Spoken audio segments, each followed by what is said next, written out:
ngenda ibirometero 90 n'amaguru kubw'ubutumwa byiza. Ndashikayo ari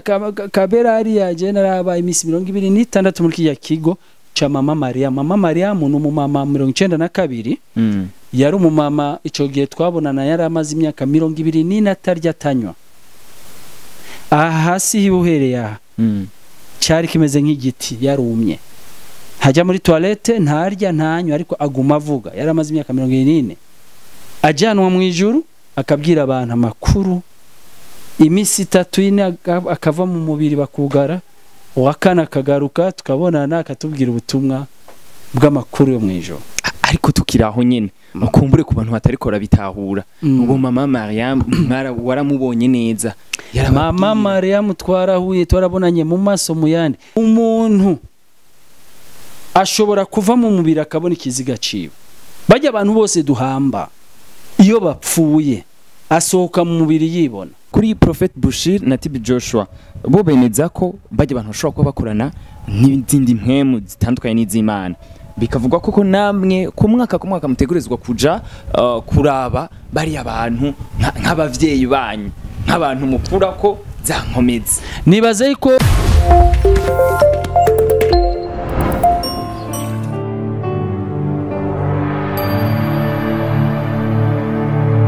Yes, ndabaramukije cyane bakunzi b'Ihuriro TV bamwe bose babaye naho biherereye. Kuri micro ni mugano wa Kent, mugano w'Imana, mugano w'umwete, mugano w'ibikorwa. Ni mu kiganiro intahe yanje. Uno munsi rero mu kiganiro intahe yanje nagize gutya ndakanagara ngenda kurondera Apotre mwite Apotre Manirakiza Emmanuel. Ndakuramutsa cyane nyakubahwa. Murakoze cyane turabaramukije natwe. Murameze neza. Tumeze neza cyane. Turashima Imana. Akuba atari ko barakumenya neza cyangwa kuba atari ko baragutahukirwa kumbure basanzwe bakumva ku matwi urashobora kwidondora Apotre Emmanuel Manirakiza ninde?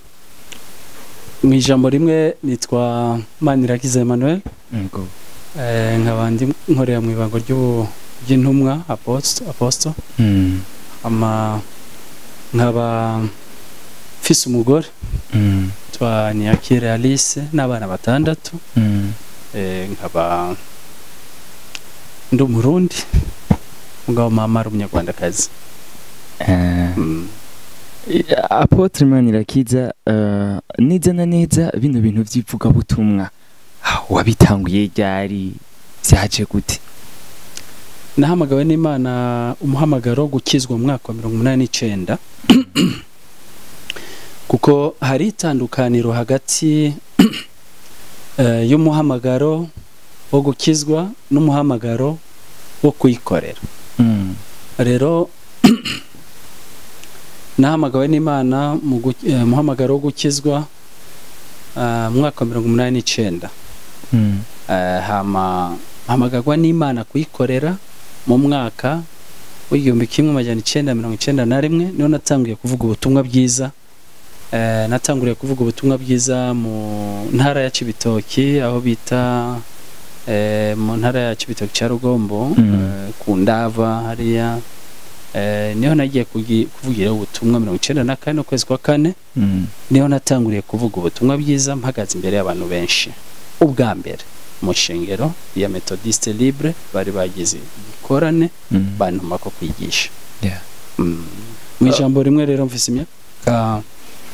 32 mvugira Yesu ubutumwa bwiza, mvuga ubutumwa bwiza. Imyaka 32 uvuga ubutumwa, mvuga ubutumwa bwiza bwa Yesu Kristo mbwira abantu iby'amahoro. Neza na neza turiko turagenda ego mu 1994 niho watangura kuvuga narimwe natangura kuvuga ubutumwa 89 niho nakizwa. Ariko imbere yaho hagati y'89 na 91 hari ibimenyetso vyagiye biribonekeza kumbure nawe uratangura kubona ati uko biri kose ndabifise mu bino bintu impano canke Imana hari ikigomba kunshikanako. Imana iguhamagara tangura kumva ijwi muri wewe. Gusa abantu benshi ntibazi uburyo Imana ivuga. Bibaza ko Imana ivugira mu kivunga cijwi nka baffle cyangwa speaker ikavuga cyane. ariko siko biri. Imana ivugira mitima yacu, kandi nta muntu n'umwe Imana ihamagara itabanje kuvugana nawe mu jwi. Kujya nyene yavuganye na Samuel mu ijwi kamuhamagara, niko itangura kuvugana nawe, kuko mu muntu harimo amajwi atatu. Hari ijwi ry'Imana, hari ijwi ryawe bwite, hari n'ijwi rya Satani, abadayimoni cyangwa amajwi atandukanye y'ubwami bw'umwijima, n'ijwi rya gatatu. Rero ijwi ryawe riguhimiriza riguhimiriza gukora ibyiza, kwiyumvira neza, kurongora, kubaho, kurondera akazi. Rijya n'ijwi ryawe riguhimiriza kugira ngo umubiri wawe ushobore kubaho neza. Ijwi rya Satani riguhimiriza gukora ibibi, rikanigana n'ijwi ryawe n'iry'Imana kukubuza kubikora, ryakurusha inguvu ukabikora. Ijwi ry'Imana riza rikubwira uko ukwiye kuza kuyikorera. Nirijya jwi riza rikakubwira tanga ikigira cy'umushahara wawe, girira neza abandi nk'uko ijambo ry'Imana rivuga. Ni ijwi rigusunikira gukora ibyiza rishingiye ku ijambo ry'Imana. Rero jewe ijwi ry'Imana naryumvise rimpamagarira kuvuga ubutumwa hari 91 ko numva umengo ndabuza amahoro. Nibuka yuko nashobora gufata nk'iradio nkashiramo cassette 91, nkifata amajwi ndi mu cyumba ndabwiriza mugabo mbona ndabwira ubutumwa bwiza abantu benshi ndije nyene, yani ijwi rimbuza amahoro, nkababwira ni mwihane, mwakire Yesu araje, nkavugira mu cyumba ata muntu turi kumwe. Ariko ubona kuri kurabwira abantu, ariko je ndabona ko ndabwira abantu. Manake ni cya jambo Paulo yavuze ati ngo ntavuze ubutumwa nobona ibara. Manake ni ikintu kikubuza amahoro utavuze ubutumwa. Uhereye ubwo maze gutumirwa kujya kuvuga ubutumwa bwiza mu giterane cy'amashengero ya Methodist 91 kwezi kwa kane, nagiye gusenga no kwisonzesha ndabaza Imana ni mbwira, ni wewe untumye umuhamagariye kuvuga ubutumwa? Cyanda isaba n'ibimenyetso, umitike ninagenda aba municipale nibamfate, abakuzi baraza municipale aribo nibo ba police bikigiye mu ntwaro za kijagiye, yari intwaro ya Buyoya. Aba municipale aba police babaza karanga muntu hano hose ugiye ruguru aragufata. Je navuga ndagiye ntayo mfise, ndaza kukubonera muri icyo kimenyetso kumuhamagaye. Nibuka ko naronse itike mu gitangaza, nari nkenye cyane, nari nkiri umujene. Hanyuma tugiye abapolisi ari wa municipal w'icyo gihe basaba abandi ndangamuntu je bakana, kandi je nafise igikuriro wabona ko nkuze, ariko Imana ikabugara amaso nibambona. Ncana vuga nico n'ikimenyetso Imana impamagariye. Uhereye ubwo rero nacenja kuvuga ubutumwa natanguriye kuvugamwo icyanditswe natangiye kuvugamo ubutumwa bwiza mpamagawe mu kwezi kwa 1991 cyari cyanditswe kiri muri Yohana igice cya 3. Yesu avugana na Nikodemo bijanye no kuvuka ubwa kabiri. Sinzo kwibagira ubwo butumwa nigishije ari bwo bwa mbere mu myaka 32 heza. Tukiraho nyene urashitse ku ntambwe, uragiye kubwiriza ubutumwa imbere y'abantu bakuze, imbere y'abandi bantu. Wabanje gushikiriza ubutumwa gute imbere yo kubanza gusenga? Kumbure hari ukuntu nyene yibona iyo ugiruje ku rwego rukomeye uba wumva ubwo nuko kuntu wari wasavye ibimenyetso Imana, wavyakiriye gute? Nico gituma mvuze nti byari bigoye kubera yuko ari ubwa mbere uhamaga kuvuga ubutumwa hagara imbere y'abantu, kandi si n'icyumba cy'amasengesho ugiye kuhagara imbere y'amashengero. N'amashengero Methodist yari yagize igikorane, babyita ububwiriza, sinzingere babyita ari amashuri n'ububwiriza, bagiye hamwe amashengero yuga akaza kugira igikorane hamwe. Abantu benshi abari ubwa mbere bari benshi cyane. Byari biteye ubwoba ku buryo imbere yuko njya kwigisha natangiye gusenga no kwisonzesha, ndasaba Imana inshoboza. Byari bigoye kuko haba harimo umuriro wo kumva ushaka kuvuga ubutumwa uvanze nakoba. Kora kutabumenyereye nyine. Byari byoroshe. Ni byari byoroshe. Ubwa mbere biragoye. Biba bitandukanye n'ubu nk'ubu je maze kubwiriza amashengero atandukanye, dasa amazina n'ama groupe de prière n'amashengero atandukanye arenga amajana mu isi. Nka Amerika ubwayo maze kubwirizamo ubutumwa bwiza amashengero arenga 200. muri Etats-Unis d'Amerique. Rero muri ico gihe ubumaze gukura ntabwo bugira ahubwo bukeneye kujya kuvuga wabwiye. Ariko ico gihe mu ntango umuhamagaro wo gusunikwa gukorera Imana ubuvanze n'ubwo ariko Imana iragushoboza tu ariko guhamagara gukorera Imana ni ikintu kiba mu buzima bwawe, si ikintu wigishwa, utegerezwa kuvuga.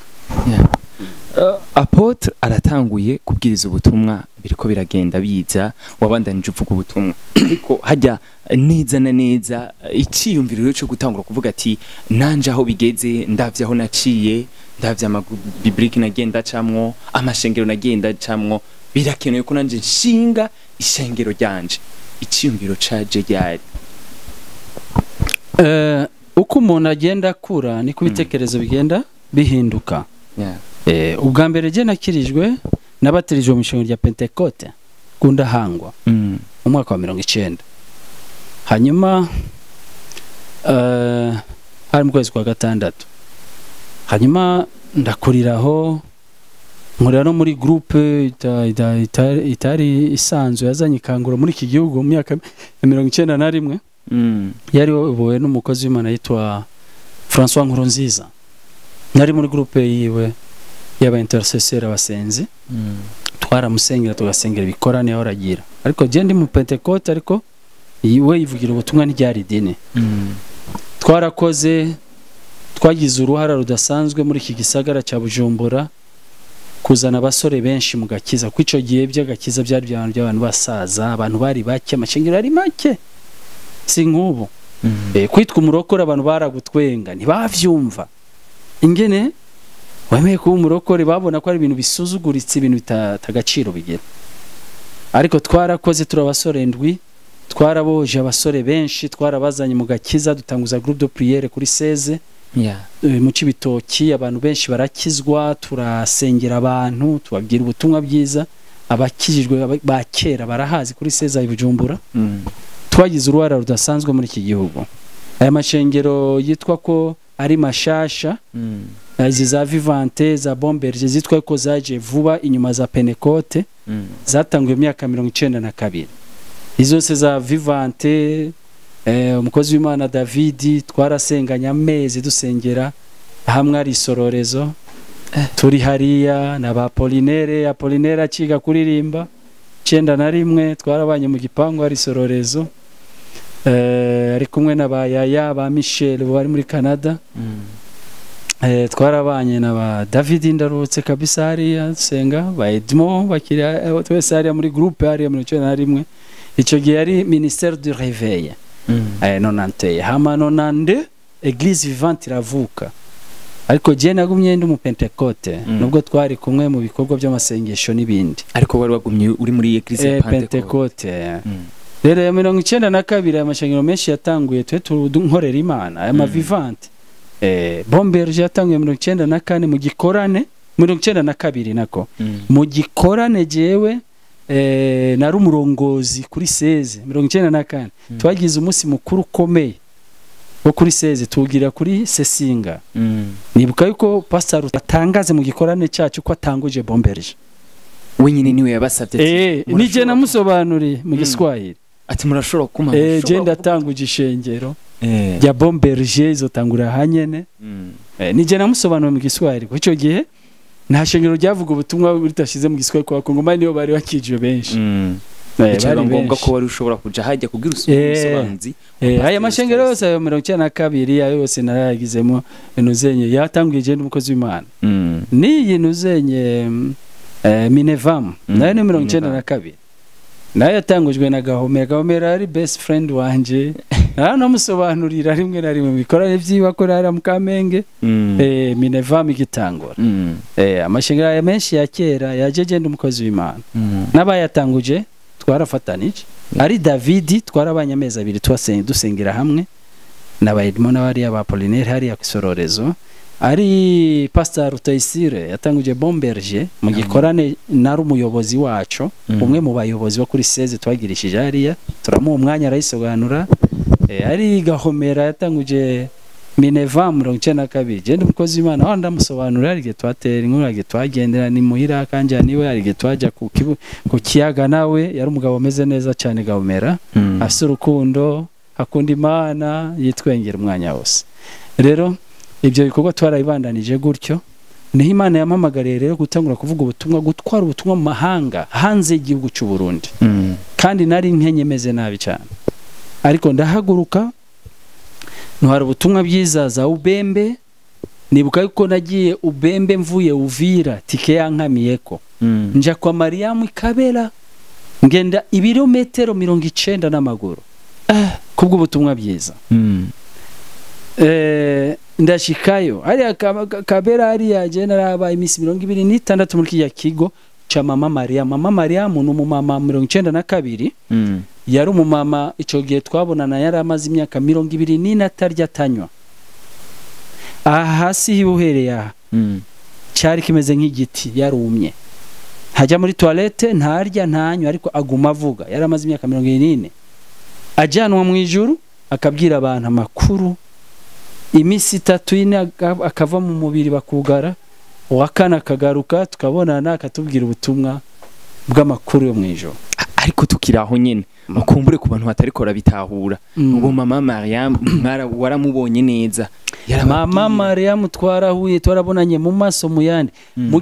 mu giteranye ciwe mu nzu abantu bavuye mu bihugu bitandukanye no mu bisagara bitandukanye nije yatoranije 94 ndamukoreko muri kundi yarawo nijewe nagiye ndamukora karavuga ati nkora kubabwire naramukoze ku maguru yiwe aryamye ku gitanda amaze imyaka 24 atarya tanywa yamaja mu ijoro aza kubwira abantu amakuru yo mu ijoro namukoze n'amaboko yanje ku maguru yiwe ndamukora korako cyari kimeze igiti coco nicumye yari meze nka pila inuzenye inkingi ihagaze ko gorofu kijya ingere cumye niko yari ameze hasi ariko akabwira abantu amakuru yo mu ijoro ariko turashaka kudusobanure apotre ugeregeje kuvuga ati yaragenda mu ijuru akabwirwa amabanga akongera akagaruka ku isi abantu baca tugira ikibazo natwe kumbure yarapfa byagenda gute yabibabwira gute ko yashitse mu ijuru maze agashobora kuza abo abantu badasobanukiwe umuntu icari cyo niyo bibazazanira ariko ragomba ndabaho umuco ababizi n'abatabizi umuntu usuye agaragara si wewe ariko umuntu sigiye mubona aha kuri ekara umuntu ari imbere spirit cyo gituma yisohotse iki ntacyo kiba kikimaze baca bata bagahamba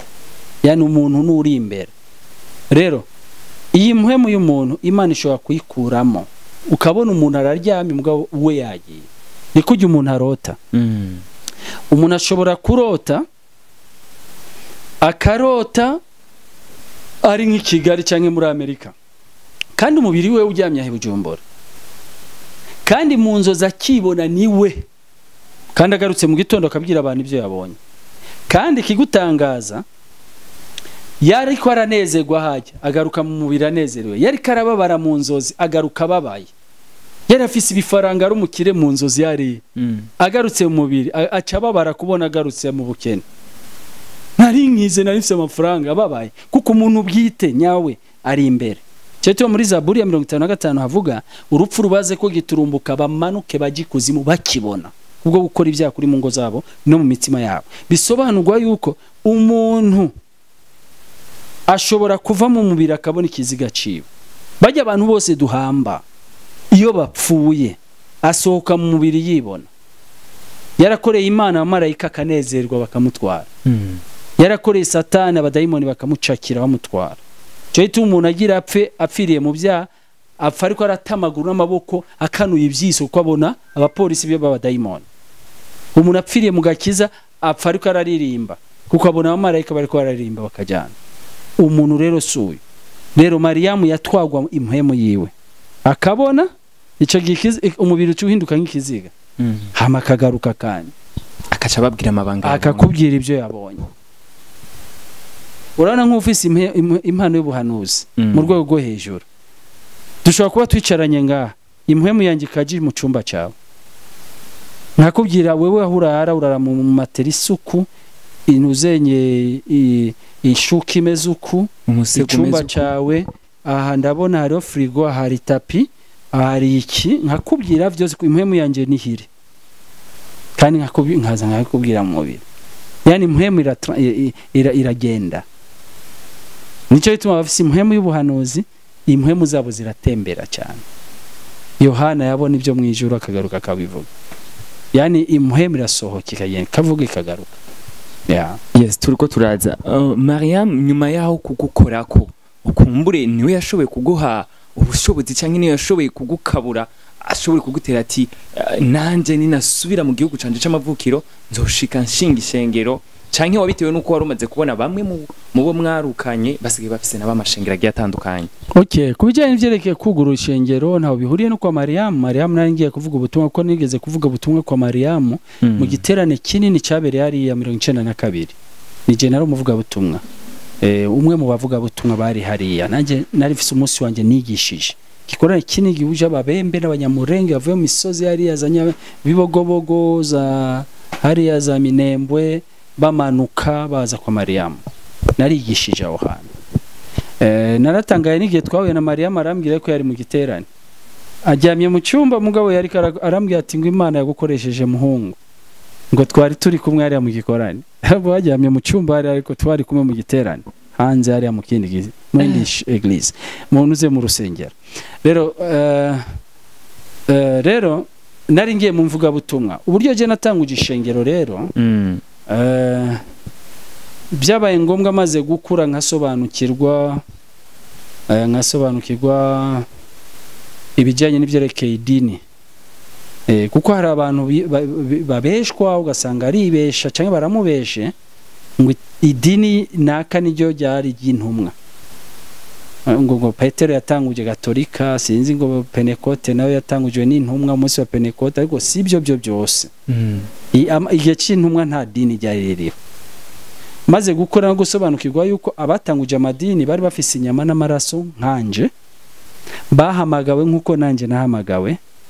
kandi nemezwa yuko mfise ibyo nshobora kugaburira abantu nka top leader byabaye ngombwa maze kumva uyo muhamagaro ko nshinga ishengero mu 1993 mfata iyo ngingo 94 kwezi kwa gatandatu leta y'u Burundi iransinyira Église Libre Luthérienne itangujwe na Pasteur Emmanuel nka founder nk'umuyobozi mukuru w'iryo shengero ndaritanguza ukiyebuke tutangura ruguru 96 tuca dutanguza iryo shengero ngaha rero ibujumbura nako 2006 byabaye agreye 2004 natanguje 2003 ico cyumvira ariko ibagreye na leta y'u Burundi 2004 hama 2006 ndizana ibujumbura aha nyene turakumutagora ntangura mpanze karagashengero gatoya kamarenga amatete buke 2006 ngira amahirwe Imana iranyugura umuryango hamwe n'ubukene n'iki iranyugura umuryango nja kwiga muri leta zunze Amerika theology muri seminary school ndagenda ndiga mejeje kwiga ngira amageragezo yo kuguma muri Amerika buca nja kwideklara numva ijwi rirangendeye mu ijoro nari nsinziriye buca nja kwideklara ngume muri etazini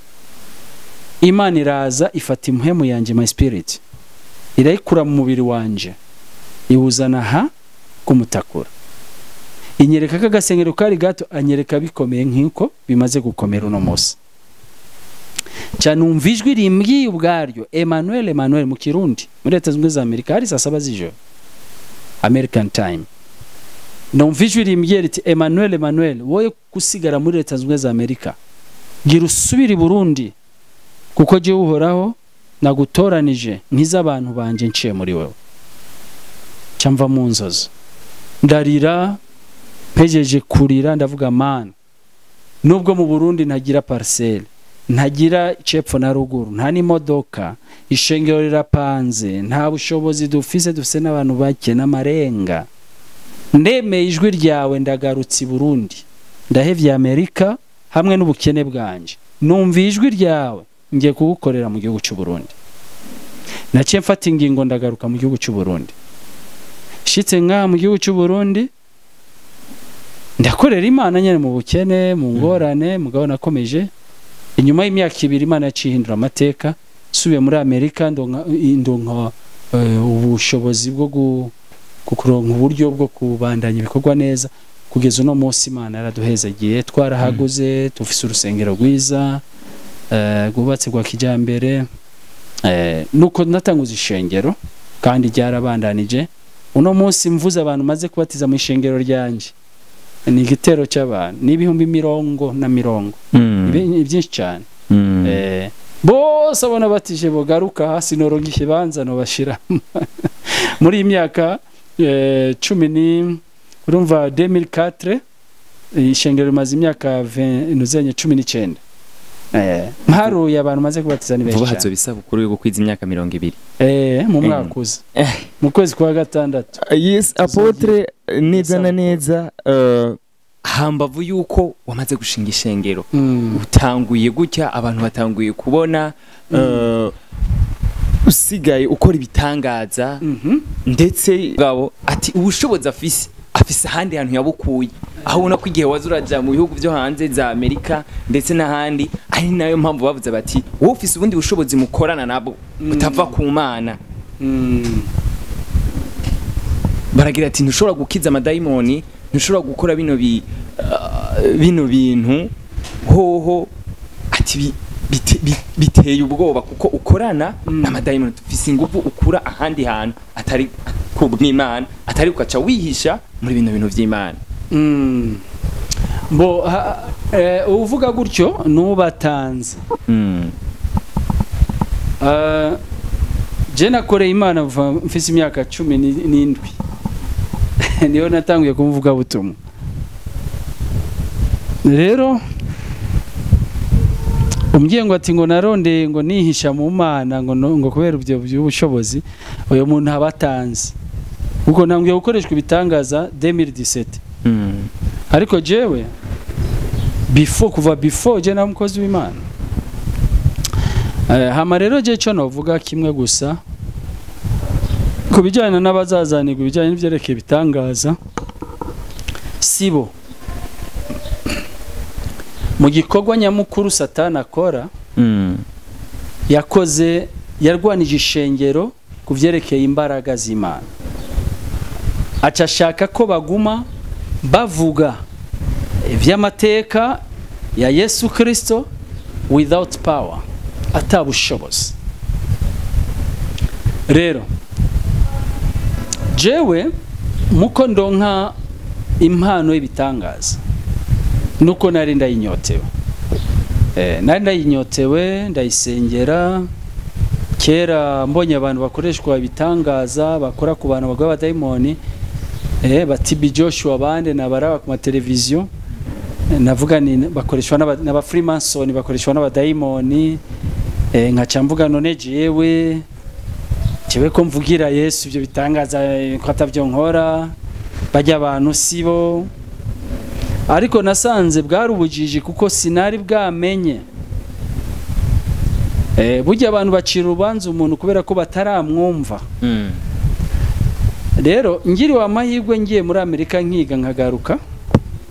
niho natanguriye kuba ndabakurikira batibi Joshua ba Prophet Bushiri bandi bari baravuga ubutumwa nsanga ni bene data bavuga ubutumwa nk'ubwo je mvuga bizera ibyo nizera dutandukaniye muri demonstration of power ige batanguye rero ku demonstrating ubushobozi muri iryo zina niho twatandukanira twe twagarukira ubutumwa ariko bo baca batera iyindi ntambwe yo kwinjira mu mbaraga zo kubomora ubwami bw'umwijima bakoresheje iryo zina rya Yesu Kristo yapfuye akazuka rero maze gutangura kumva ubutumwa bwiza bigisha niho nasobanukirwa yuko turi bamwe ahubwo baradusize mu gusobanukirwa iby'ubushobozi buri muri iryo zina niho nagira rero intambwe kuvuga reka nje no muri Nigeria kwa TB Joshua ndabe yuko ibi batwereka muri televiziyo ari vyakora koko ngiyo nsanga niko biri barakijijwe n'abana b'Imana buvuga Yesu wacu basenda bimpuye mumbi cyanavuga ni Imana umbabarire niho navuga ni rero uyu Yesu bizera ariwe nanjye nizera sishaka gupfa ntabonye imbaraga muri iri zina ngo ngarukire mu kuvuga gusa izina ry'amajambo ariko mu bushobozi bw'iri zina ndamubone impwemu mbizisendwa ibitangaza bikoreka kuko ndavye mu gitabo cy'ibyakozwe n'intumwa ngo ahantu hose intumwa zaca ibitangaza byarabaye intaye zikaba umunyamara Simoni w'i Samaria arakizwa kubera ubushobozi bwari muri Filipe n'ubwari muri Yohana na Petero. Noneho ngiye kuraba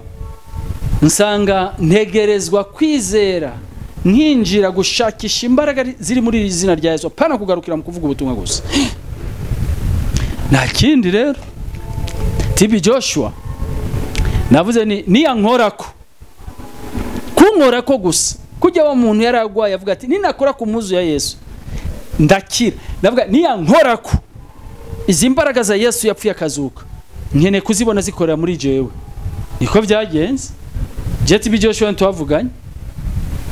yarankoze ko mubanda yirabandaniriza je ndacakira ngarutse Burundi nangura gukora ibitangaza. Benshi babandanya bavuga bati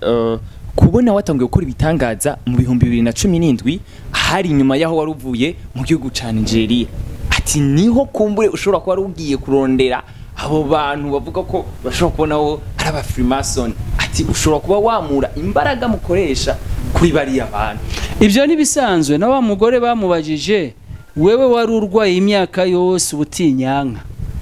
wewe wakize umunsi wahuye na Yesu Yerusalemu. Nanjye zishobora kubesha nukuri natangwa ibitangaza nkozwe ko na TB Joshua mugabo ntangetengete nta jambo twicaranye tuvugane nta bintu yanyigishije mubandi akorako je ndavuga nimba ari impano ya Yesu ari muri jewe nikorere muri jewe nkora kurabe bica biratangura gukora yani nakiri impano ku munyampano ukwizera hama rero bica bikora neza rero mu rundi rwego rukomeye igihe Prophet Bushiri yaje muri Tanzania 2018 akandobanura mu gikorane cy'abantu benshi akavuga ari umuntu Imana imbwiye murobanure mu mano z'ibitangaza agiye kundondera mu bakozi Imana baraho n'abantu benshi ishengero ryuzuye atoranya jewe acambwira ko Imana imutumye ngo ndobanure mu mano z'ibitangaza acarankorako ankoze ko gusa avuze iby'Imana imubwiye kuri jewe muri publique muri stade niho natangiye rero gukora n'ibitangaza birenze kurusha ibyo natangiye gukorera mu gihe cya TB Joshua. Bisobanurwa yuko impano uyihabwa n'Imana biciye mu biganza by'abakozi b'Imana bayihawe nawo. Rero umbwiye ko je nayihawe kubera TB Joshua kubera Prophet Bushiri sindavyanga ariko ico ntakwemerera nukumbwira ngo ni mihango bangiri nitwigeze twicarana na Prophet Bushire twavuye dusengana nawe ku musozi turicarana turifotoza ya mabiro yiwe Malawi haheze imyaka 3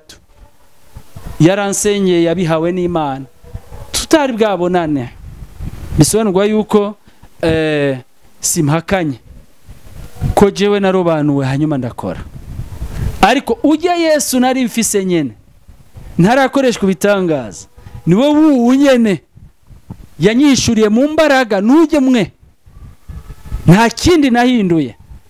nabanda nigenda mwizera nk'uwapfuye akazuka nabanda nigenda mwizera nk'amaraso yiwe yoza ibyaha by'abantu nabanda nigenda mwizera yuko batamwizeye bose bazoje kuzimu bakaranduka nabanda nigenda mwizera yuko bamwizeye bose bazoja mu ijuru nabanda nigenda mwijeye nk'umucamanza mukuru w'igihe ciherezo azocira urubanza bariho n'abapfuye ndamwizeye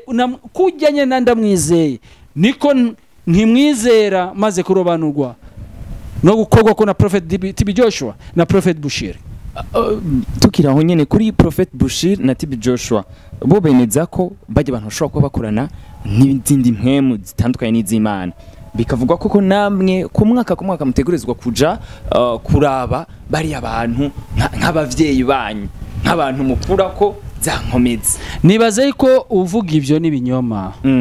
umuntu yavuga ko TB Joshua akorana na Satani ubwiwe arimwe abadayimoni canke Prophet Bushiri ingorane nukutamenya indimi uramutse hari umuntu usanga ari ntazi na good morning ntazi na iki aravuga TB Joshua n'umusataniste ntaranamwumva basucira umuntu urubanza kuko wumvise n'inyigisho ziwe kuko ntushaka kuvuga ngo umuntu ngo ni umusataniste kubera ko akoze igitangaza waburi kirova kuko waburi kijuju kubera yuko umuntu yakoze ibitangaza birenze ni Yesu niwe twokwita rero mu Freemason waburi kijuju cyane umuntu mucira urubanza ko akorana na Satani umufatiye ku nyigisho yigisha wowe uvuga umuntu ariko arabwira abantu ubutumwa bwiza bwa Yesu Kristo bihana ibyaha byabo bozwe amaraso ya Yesu bahagwa ijuru ngo kuko yongeye kubitangaza ngo ni sataniste urakomeye. Eske Satani yoguha imbaraga umwaka abantu bashire Yesu? Rero benshi babacira urubanza kuko batazi n'icongereza kuko bo kimenya bagakurikira inyigisho bigisha bo kumva isoni kubacira urubanza ko bosanga ivyo bizeye nivyo nabo bizeye. Itandukaniro ni impano. Uti kenshi nuko basanga badatahura zijya ndimi bakabona ibitanga sinkubwiye nonje ntaramenye icongereza ko nabita abasataniste bivanye n'inyigisho nari mvise za base yo hasi yo kumva ko Yesu ari uw'amajambo gusa mbwa adashobora no gukiza. None nta mashengero uzi yuzuye mu isi ukwezi kugahera nta munsi numwe muri uko kwezi hahagaze n'umuntu umwe bahaye intaya avuge bazi ko yakize n'ibicurani yasengewe kandi bakibera uko nyene umwaka ugahera nta muntu akira nta muntu nta daimoni bakuramo nta kibazo bibatera kandi bahagijwe n'uwo Yesu w'amajambo. Abo rero nibo boza gucira urubanza bajya baca bemeza abantu no mu mbaraga zo gukiza mu izina rya Yesu. Abati bajya n'abasataniste n'ibintu bitwenza. Ubu wewe kubera ko nyoko acumbira robo ry'ubugari wacucira urubanza ucumbikiro ngo yakwa acumbikiro cy'ubugari arimwe abadaimoni ni bunini mama ni robo. Faiblesse za nyoko nizo zita ko ari ukwiye gutangira ko ikigereranyo. Faiblesse zanyu kudasenda abadaimoni mugahazwa no gusengana abantu barimwe abadaimoni bagatata n'umuntu numwe abohotse nizo zize kubura ufatiro rwo gucira urubanza bariko barabohora abantu abadaimoni. C'est impossible. Ikindi cya kabiri ivyo kubante ngo buri mwaka ngo tujayo ni ibinyoma. Tibi Joshua namubonye rimwe 2016 kumpera kandi ari inzapfa ntarasubirayo ntaranamubona kandi ankinkoze ko nace nangura gukora ibitangaza 2017 Prophet Bushire nawe nyene kuko navuye 2016 kumpera canza mu ntango z'ukwezi kwa 2017 mu Burundi rero cyane nkoreshwa ibitangaza yari nzapfa nta Bushire yandobanuye tutarabonana hari 2018 nasubiye kubonana nawe Malawi ngiye kugendera ministry yiwe 2021 imyaka itatu none kuva 2021 genda subirayo nibinyoma nabantu bavuga ibintu by'ibinyoma bari mu mbi batinyishwa daimoni zanka ko abantu bavuga ubutumwa bwiza mu bushobozi no kubohora. Ikibazo kiraho ushobora kwibaza none se nta bandi bakoresha iryo zina rya Yesu ariko bagakorana n'abadaimoni batarinze kubonana na kandi batarinze kubonana na Prophet Joshua na Joshua abo bose ba Prophet inuzenye tibi Joshua hari urumviriza niyo abantu bihendera nimba Satani hagurukije abantu biwe akabakoresha mu izina rya Yesu apana Yesu Kristo ibitangaza mugabo wakurikira nyigisho zabo n'imico yabo ukabona bitandukanye n'ijambo ry'Imana abona abasataniste nibyo ariko nuco ufata babakoresha Yesu Kristo yapfuye akazuka babohora abantu ngo ucubitiranya n'abariya kuko ahari pirate abari original nimba hari wabakoreshwa n'Imana koko nkuko kwacu twizera Yesu Kristo yapfuye akazuka tugakoreshwa muri iryo zina ryiwe ntiduhakana ko hatariho n'abandi bakoreshwa n'abadaimoni mu rundi ruhande mugabo nituce dufata abakorana na Kristo mu mbaraga ngo tubitirire barya bakorana n'abadaimoni mu mbaraga. Bibiliya ivuga ati tuzobamenyera kuvyo bama raba ivyo bama raba n'imvugo zabo raba n'inyigisho zabo nimba zidutandukanya n'ijambo n'ubugingo niho bo bacira urubanza. Ariko nshobora kuvuga abantu bari barabwira abantu Yesu Kristo yapfuye akazuka bozwe mu maraso ya Yesu Kristo bihana ibyaha byabo baje mu ijuru bakubita daimoni n'abarozi bakababangamira babwira ngo n'abasataniste urasara Satani arigwanya tishoboka. Ahambavu y'ivyo byose yo gukora ibitangaza ndetse n'utundi twumiza tugiye dutandukanye uragurisha amazi ndetse n'amavuta ahezagiye aho ubona ko benshi bagiye baravuga ati ushima bino bintu ari byo bo babizanamo urudandazwa ati nta bintu by'Imana byakabaye kuba bikoreshwa amahera ariko wewe mukaba mubitanga ku mafaranga ndetse n'ubutabo bugiye butandukanye ubona ko bagira ati n'ibitabo by'Imana basigaye bigurisha amafaranga ati bano bagabo bafise izindi programme zabo. Ico nacyo ndashobora kucishura ko umuntu yakubwiye yuko je ngurisha amazi ngurisha n'amavuta yarakubesha je ivyo bintu navyo nkora n'ubu nyene ukiva ngaha mubiri wanje manuka ugende yari muri secretary wo babwiye ati narinje kugura amazi n'amavuta barakubwira ati twe tudandaza amazi n'amavuta ahubwo ikibazo cyo yakumbaza ati mbega we ntutanga amavuta n'amazi ndabitanga ariko simbigurisha nk'ubu uje kugura uje ukeneye amavuta tukubwira twe tugurisha amavuta ariko dutanga ariko turayatanga ariko tugurisha igitabo kubita daimoni ukiguza iki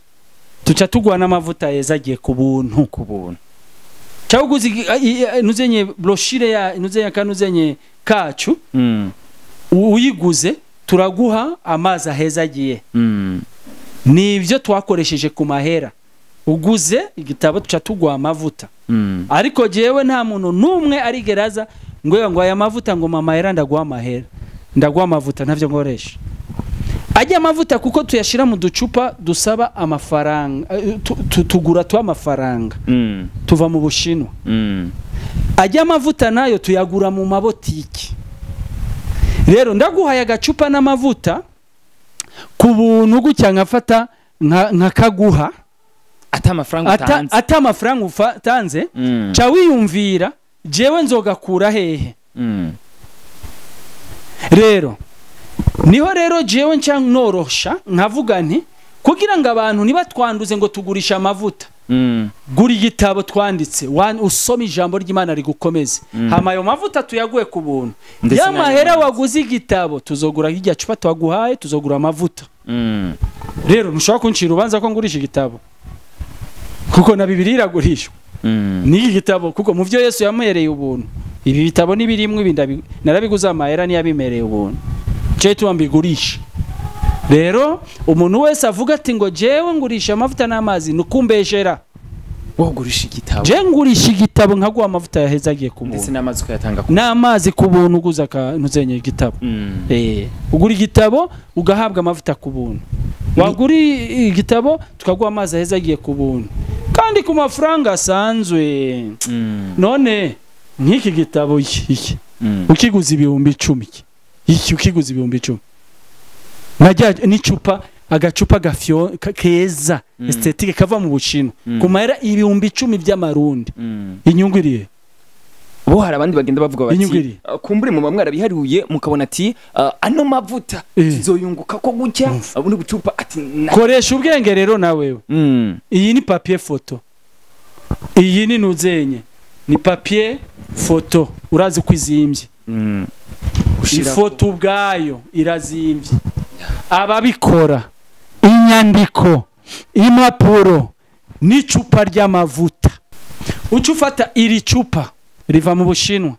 ryari ndiri fyondo uguze iki gitabo ibihumbi 10 nka cyangwa n'iri cupa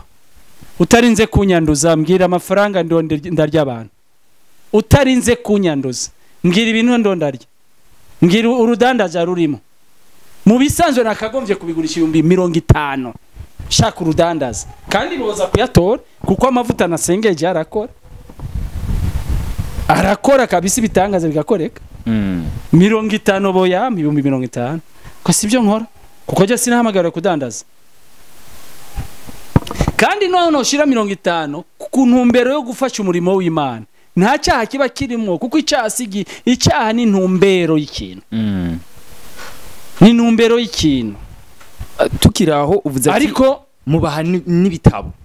duce twibuka ko hari aho twigeze kubona abariko barabiraca ku mbuga ngurukana bumenyi ko APOTRE Emmanuel Manirakiza yashoboye kwandika ibitabo 12 aho naho nyene turashaka kwabudusigurira urumva rero mu ijambo rimwe singurisha amazi singurisha amavuta nkurisha ibitabo ukacuhabwa uje gukenera amavuta tukubwira gura igitabo tuguha amavuta ya gusa kuko ngura iki gitabo aya mafaranga azomfasha kugura irindi cupa nibyo gusa ibindi ni hamwe abantu bagenda banduza abantu ukanduza umuntu utabanje kukurikirana neza wumve niyo mbone akajya kubwira abantu ntukumva ibintu abantu bavuga ku bakozi b'Imana ucucakiranya namakosa byinshi bari binyoma abanduza abandi abadayimoni babakoresha ngo badestabilize abantu baburumye guhagara no kwizera byinshi usanga ari binyoma kubijanye vyerekeye ico kibazo cawe kijanye n'ibi bitabo nivyo nanditse ibitabo 12 muri byo 12 nanditse ni ibitabo navyanditse mu buryo bwa revelation Imana yampa ihishurirwa nkandika igitabo hari iki citwa kubita daimoni hariho iki citwa amabohero atatu ya Satani hariho iki citwa ubushobozi bw'amazi n'amavuta bihezagiye hariho iki amateka ya APOTRE Emmanuel Manirakiza kivuga iby'amateka yanjye hariho iki citwa igihe ciherezo ivyahishuwe Yohana kivuga ivyo kugaruka kwa Yesu Kristo n'amateka ya Antikristo hariho inyigisho za Bibiliya hariho cakira ivyo Satani yakunyaze hariho birashoboka ko umuntu abohoka kubiyarura mutwe n'inzoga n'itabi hariho isaha imwe na Yesu ku musozi w'amasengesho hariho urufatiro rwo kwizera hariho inkomoko y'abadayimoni hariho serangura ijambo ry'Imana ibi byose uko ari bitabo 12 ni bitabo nanditse bifasha abantu nabyo turabigurisha umuntu abikeneye arabituma ko tubirungika za Amerika za Canada iburaya ahantu hatandukanye abantu bagenda babisoma bikabagira ikimaze kandi iyo umuntu asomye ibi bitabo abafise itunga rikomeye cyane muri we ko rimwe amajambo menshi meza akomeye cyane akomeza umuntu rero uko abigura tubimuhana n'amavuta ahezagira bigashobora kumushikira ahaba ari hose ndetse ico gihe we ari nko muri Amerika turatubirunga muri Amerika Canada Europe bikabashikira baduha home address zabo tukaca bamaze kubigura tukaca tubishira kuri poste tukabibarungikira nejo narungikiye abo mu Birigi nabo mu Faransa tukaca tubirungika kandi birabakomeza gose ibitabo birimo ubutunzi bukomeye cyane abantu bose babisomye bavuga ati ibitabo birimo ubutunzi bukomeye bufasha umuntu n'amajambo yanditswe mu buryo bwa revelation Apotre tukiko turasozera kino kiganiro cacu watubwiye neza na neza iyo wahereye ukuntu wagiye urahura na bamwe mu bo mwagiye murakorana ndetse ubona wageze ku ntambwe yo gushobora kwandika ibitabo 12 neza na neza hagiye utubwira intambamye waguye urahura nazo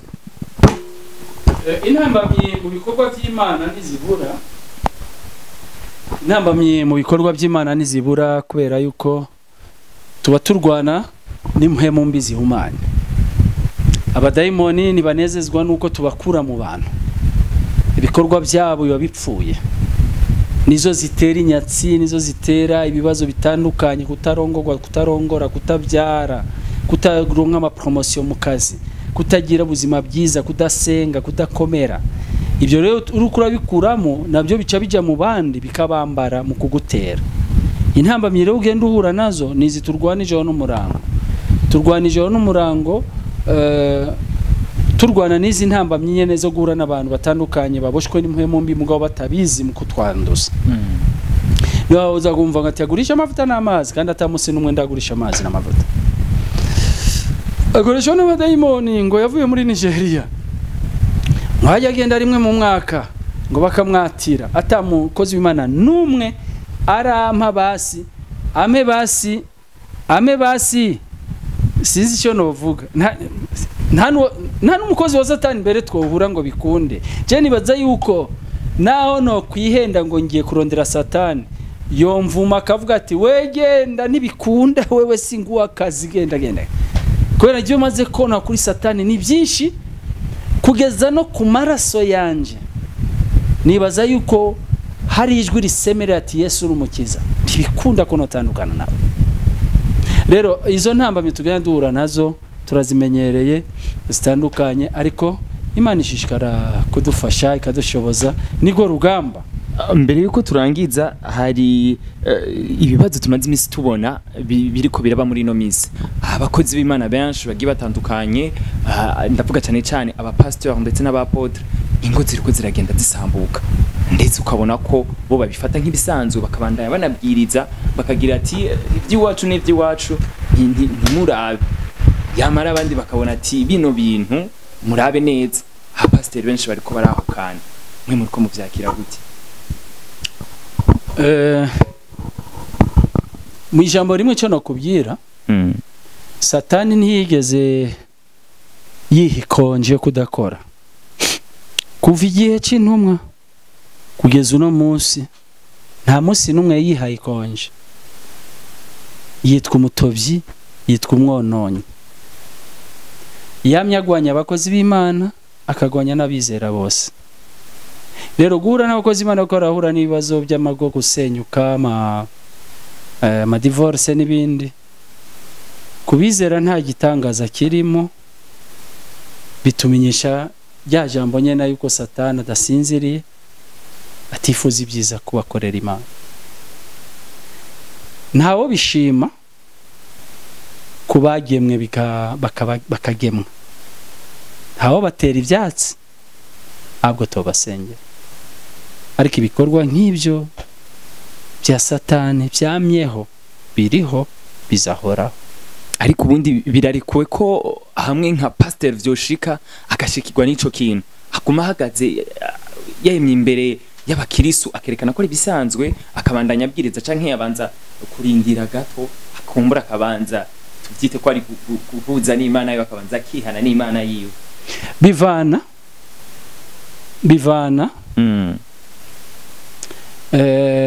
n'iryo tandukaniro riturutse ku mugabo itorero ryakagombye kumuhagarika riturutse kuri uwo mukozi w'Imana ari we nyanduruko yo kwahukana yakagombye guhagarikwa ariko bikomotse ku mugore akaba ari wagende shengero rikabikurikira neza gasanga n'umugore nyanduruko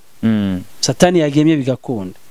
kumbura harashobora kubandanya abwiriza nta ngorane. None wumva yo baziziki dufate example je turavuga ubutumwa sindo ndavuga ubutumwa ha mubiro turavuga ubutumwa sindo ndavuga ubutumwa ubu Satani yo kwambara umugore wanje ntashe ngasanga yafashe ibintu byose yatashe ejo kwa Mungu ari wewe naco twapfuye dufate example je nimeje kwivugira ubutumwa nga ndatashe nzanzaragiye ari wewe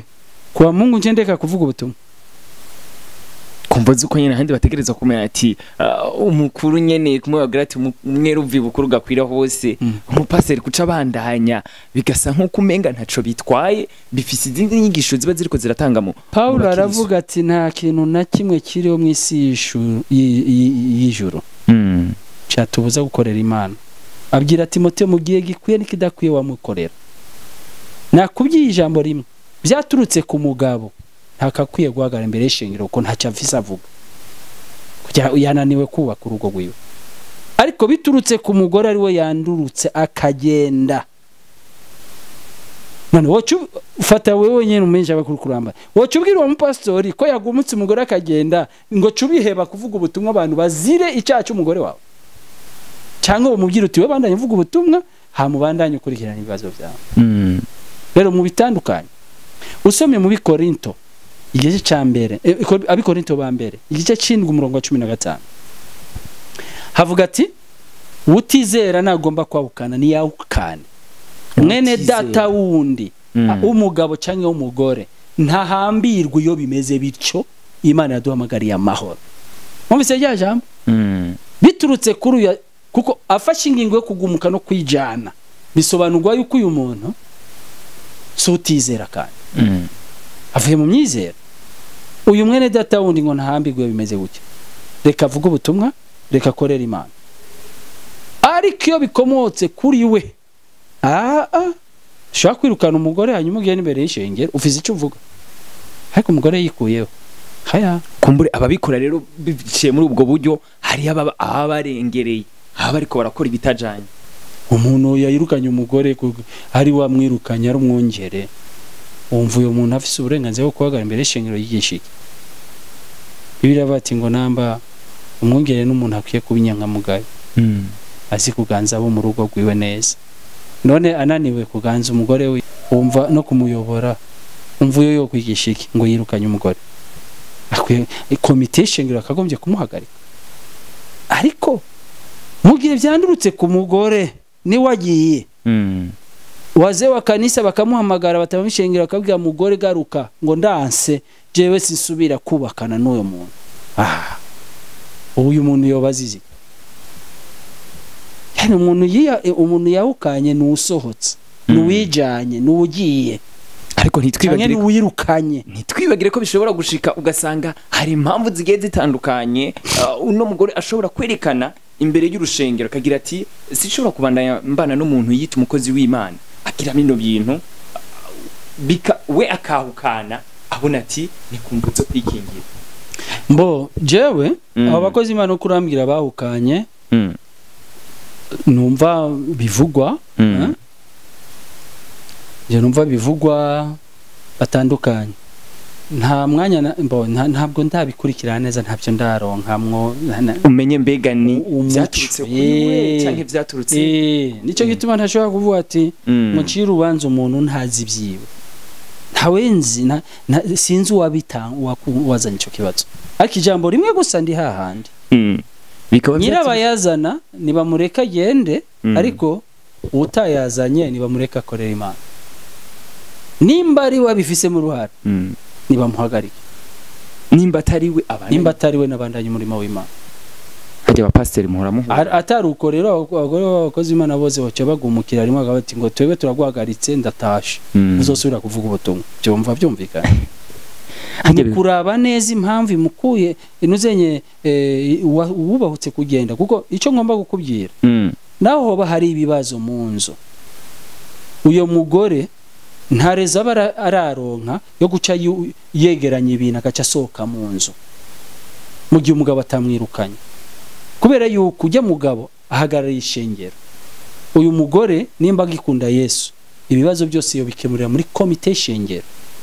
niho hajya bafashe uwo mugabo ari wafise amakosa bakanamuhana none nta mashengero urumva abayobozi bakuru bahanye kandi muri silence ntavuga ubutumwe baramuhanye kamari gihe atari karigisha mukamubura yicaye hari nigiye uyo mugore yatwaye ibintu neza yani nta rezo nimwe y'umugore kwegeranya ibintu akikura mu nzu ari umugore w'umukozi w'Imana nawe nta mbabazi bafise ya shengero nibafata ibibazo byabo babijyane muri komite y'ishengero komite y'abatama b'ishengero abayobozi babafashe babahane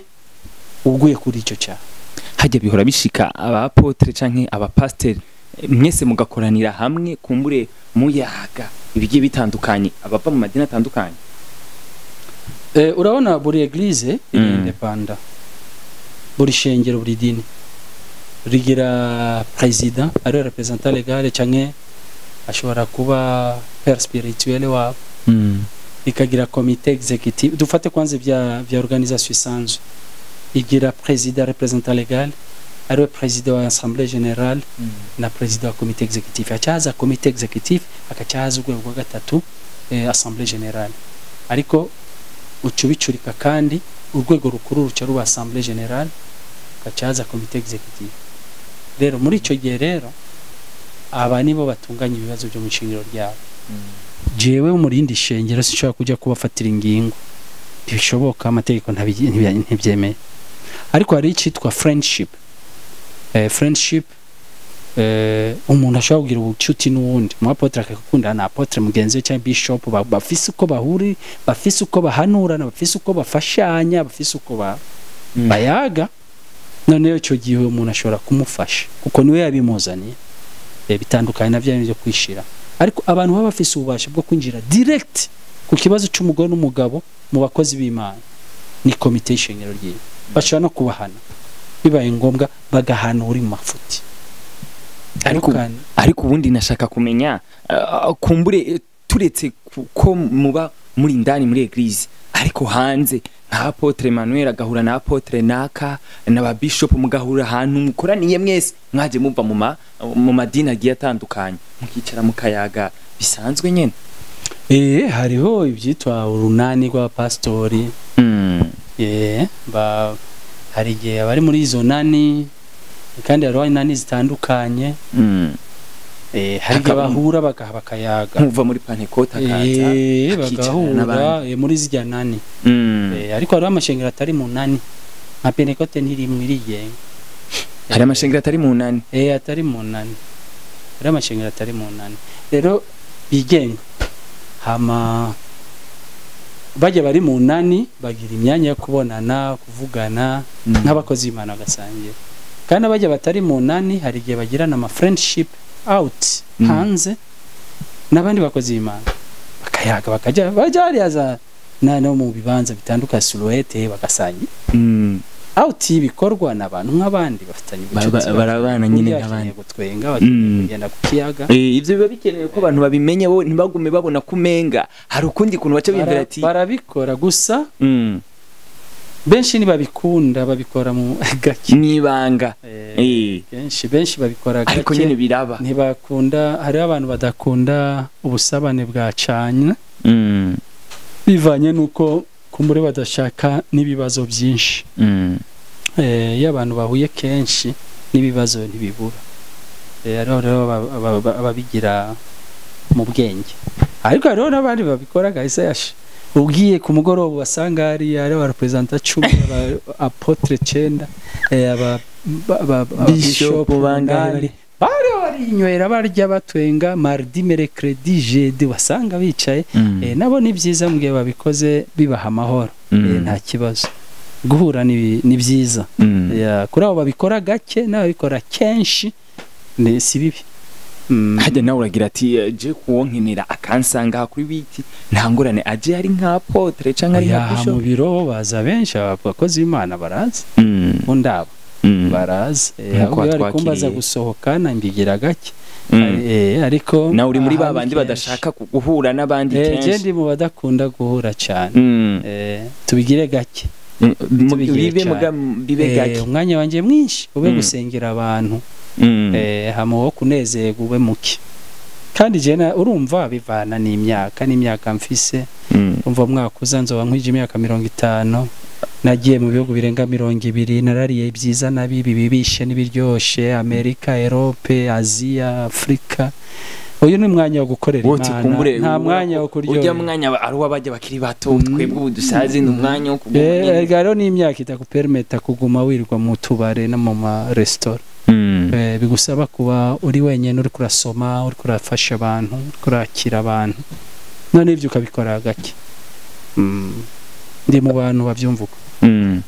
mu kurangiza neza na neza hari abantu batazi ati urushengero twama twumva umugabo akiza abantu banywa itabi banywa inzoga ariko undi tugaruke gato apotre kujya kuntu abantu ubakiza kunywa inzoga ndetse no kunywa itabi bikabera mu rusengero abandi baba bavyakira gute bakabona tujya mugabo ahubwo ati ubu ni bwa bubasha twababwira yakura hari ahandi Nigeria ati ibintu sivyo urumva ukwanka nawe umugore iri koti azakubwira ati wa mugore iri murenga nawe umugore iri modoka akubwira ati wanguriye Karina nari nkeneye V8 afite nta mpamvu nimwe atoronka rero umuntu kwitwaza ngo abantu ngo kuzana inzoga mu rusengero ngo canke itabi akajyakiriza mu rusengero ni ugukuza ingorane aho zitari none se genda gukigereranya nta amashengero menshi bajya abantu bose basengerayo barahevye inzoga ntibazinywa ndakubaze we nka journalist ujya bajya gusenga ujya ntibanywa inzoga benshi atumaze iminsi tunabona mbere hari no gwaruka gwishi gwikiki nyuma bagira ati baranywa inzoga atangorane zinywa benshi rero uwaje yizanye mu kidaje ngo abohoke ayihebe imuhindukira mu rusengero n'uwaje yinyoye mu gitondo mu cyumba ciwe akayizana mu nda akinjira bose nibinjiye mu rusengero bafise inzoga eske kubera ko iri mu nda niyo nziza uyazanye mu kuboko niba humanije urusengero reka rero tuvuga ukuri nta kintu cinjira mu rusengero gihumanya urusengero kubera ko izi nsengero zubatswe n'amaboko y'abantu sizo Yesu Kristo akibamo izo ushobora kuzisengeramo nk'uko ushobora kuzigiramo n'iyindi minsi mikuru yo kurya no kunywa urusengero ni umubiri w'umuntu rero igihe twebwe tugomba twinjije inzoga ubu nitukinabikora mbere twaranabihagaritse tubabohoreza mu biro niyo bazizana kera bakizizana nta ngorane je nabonamo nta ngorane yari irimo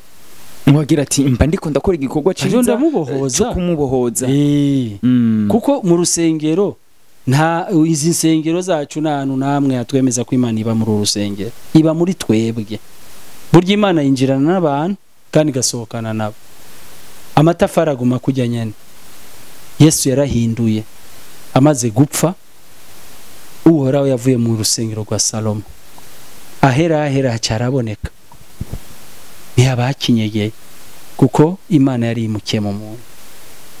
rero nta kibazo biteye mu gihe umuntu aje kubohoka nta ngorane ziteye uti kuki mwace mubihagarika tubabihagaritse kugira ngo tukureho urujijo rw'abitwaza impamvu izi cyangwa izindi tugaca tubabohoreza ubu mu nzu munze mu biro ariko nta kosa ryari ririmo mu ijambo rimwe ryo kuvuga ko umuntu aje kubohoka kora kibazo ntibaze barabandanya babibonereho byari byiza kurusha ubohorekeye ngaha aha aboka ndije nyene ariko hari aboka abantu babona bakavuga bwa bundi umuntu ashobora kubohoka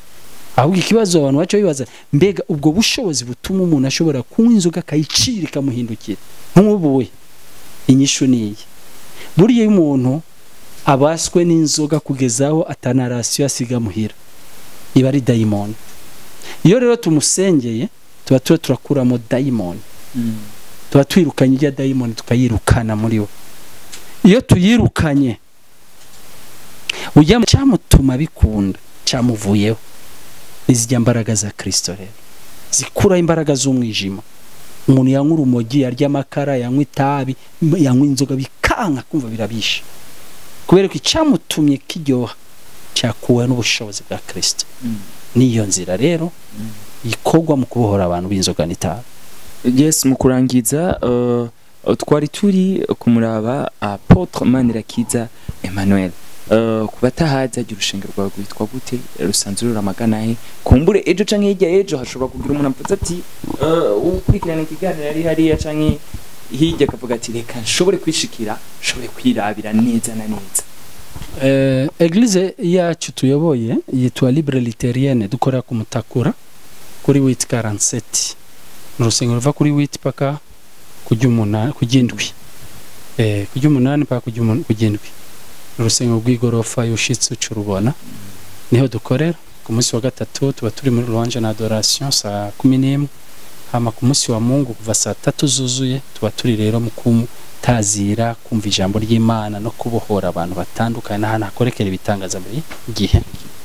abifuza kuza turabaye kaze kuza gufatanya natwe mu buryo bwo kubohoza ibyabo turabona abapasiteri benshi bariko barijukira gushira ubutumwa ku mbuga ngurukana bumenyi zabo mbega mwoho hari urubuga mwamufise musanzwe mukorera ko kugira mushobore kuzamuratangaza ivyo mukora ugiye kuri Facebook ukandika APOTRE Emmanuel uratubona canke YouTube ukandika APOTRE Emmanuel TV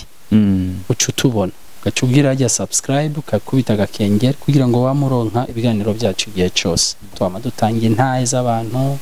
kubohoka kw'abantu kw'abadayimoni n'ibitangaza bitandukanye n'ubutumwa bwiza ni kuri APOTRE Emmanuel. Ndabakeneye kumenya ico bumva babaza naho barashobora ku telefona kuri +257 61 050 023. Ndagushimire cyane APOTRE Emmanuel Manirakiza. Murakoze cyane. Twizere n'undi munsi twabakenera kuzushobora kubaronka cyane gose. Yes, mwari kumwe na APOTRE Manirakiza Emmanuel, making ashobora kwagize subscribe ngaho kugakengeri, commentaire zanyu zabizidukebura zabiziduhanura byose ziratwubaka. Asante sana, ciao ciao.